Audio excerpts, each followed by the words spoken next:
Domestic violence is unfortunately something that many people have dealt with or been involved in or something like that. Domestic violence is violent or aggressive behavior within the home involving typically the violent abuse of a spouse or partner. So, obviously, domestic violence is very bad for whoever the person is that's causing this, or the partner or spouse, or whoever is dealing with it in return. But other than for them, it's also really bad for the children. If they have any, it's something absolutely terrible for children to deal with.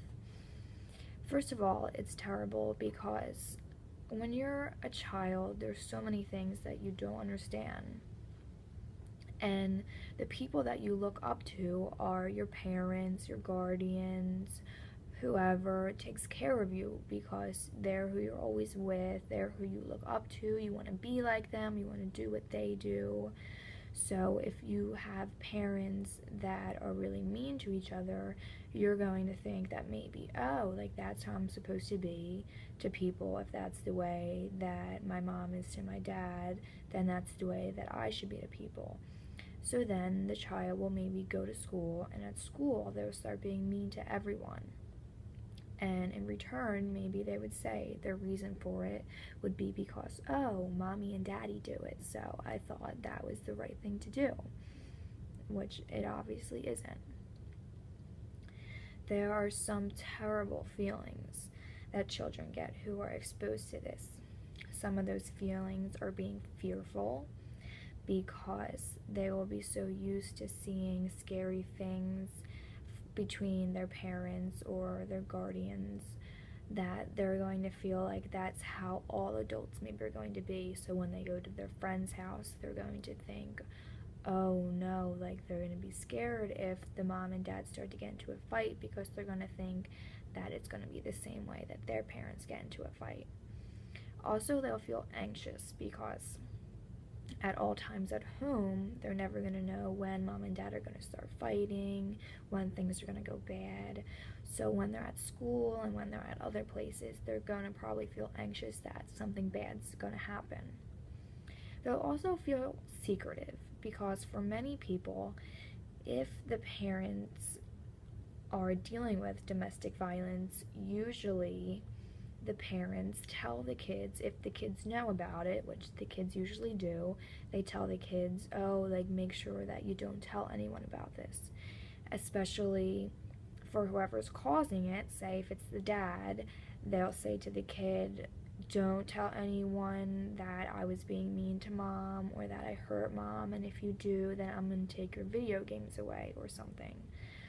And for, let's say, if the mom was the one that was getting treated badly, she might also say, oh, don't tell anyone, because even though she's getting treated so badly by her spouse, she might really love him. And she might also think that if someone does know, that things will just get worse between her and her partner, and she might not want that. The kids might also feel isolated because maybe at home that the parents bicker and so much that they don't really have time for the kid. There's also behaviors that children who witness domestic violence will exhibit. This will be fear, just like one of the feelings that they have. Guilt, because they won't know what to do because they're witnessing it all the time, but they don't know if they should tell anyone or what they should do about it.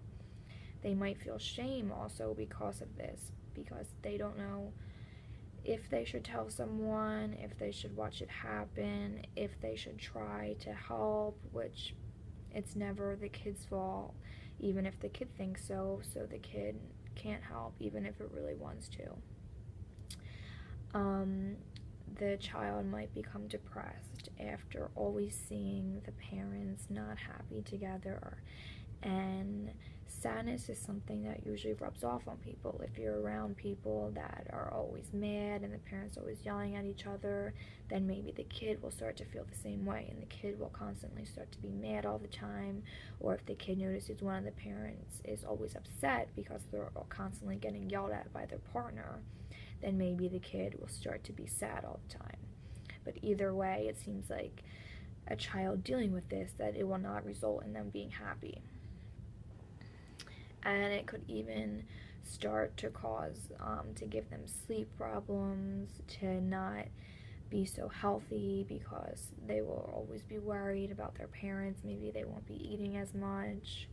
They won't be able to concentrate at school because they'll be thinking about their parents. And if they can't concentrate, they won't have good grades. It will just cause a lot of bad things for the child.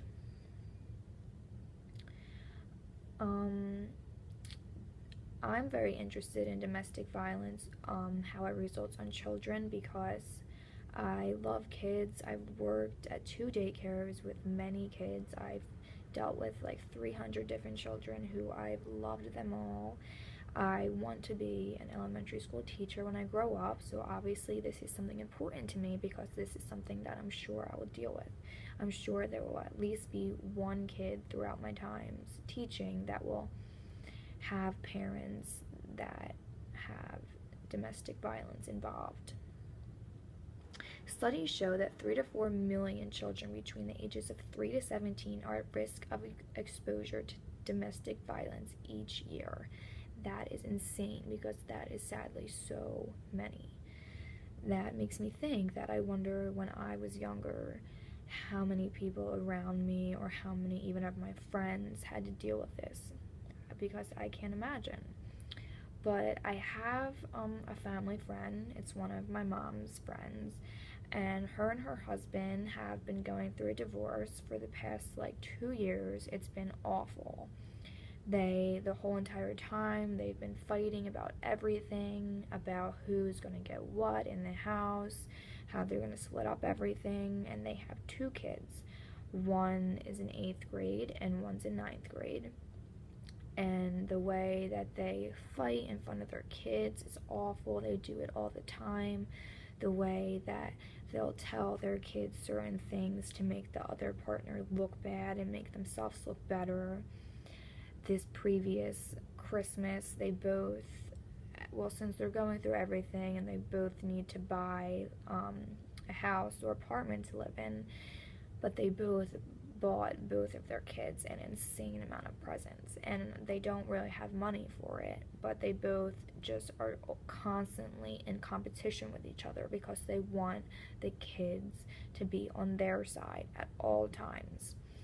They, for a while, were fighting when it came to custody reasons, but it turned out that they were able to get half and half, so they split the time up during the week, and then they get every other weekend. And so say one weekend when the mom has them, she will take them down the shore and take them on rides and all this stuff. And then throughout the week, the kids will tell the dad, oh, mom took us to the shore last weekend, we went on rides, went to the beach, etc. And then so when the next weekend comes, the dad feels like he has to go above and beyond to do better than what the mom did, which is awful. So I can't imagine being a kid that is dealing with that, because being someone on the outside, it's absolutely terrible. It is awful. As I was saying about school, exposure to domestic violence has also been linked to poor school performance. Children who grow up with domestic violence may have impaired ability to concentrate, difficulty in completing schoolwork, and lower scores on measures of verbal, motor, and social skills.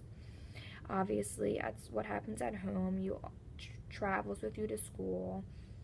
So if the kids are going to be thinking about it when they're at school, and if other kids talk about their parents and how their parents are so great, then the kid that's dealing with this will sit there and think about how things are with their parents and not be able to concentrate or do well in their schoolwork. The extent each child will be impacted varies depending on a few different things. This being the length that they were exposed to the domestic violence, the age they were when it began, whether the child was also abused, which is absolutely terrible, whether the child has a supportive social network, meaning if they have supportive aunts and uncles that will be able to be there for them, grandparents, friends, family friends, the child's own positive coping skills. Because dealing with this, you have to be someone that would be positive, because if you're already negative, then you will be depressed after dealing with this. So the child would have to be positive, have positive thoughts, and think that things will get better, be able to be brave, to want to make things better for themselves. And also the family's access to health, education, and housing. All of that changes depending on each child and the family that they deal with. But overall, domestic violence is absolutely awful, but it has to be even worse for children who witness it, and I can't even imagine.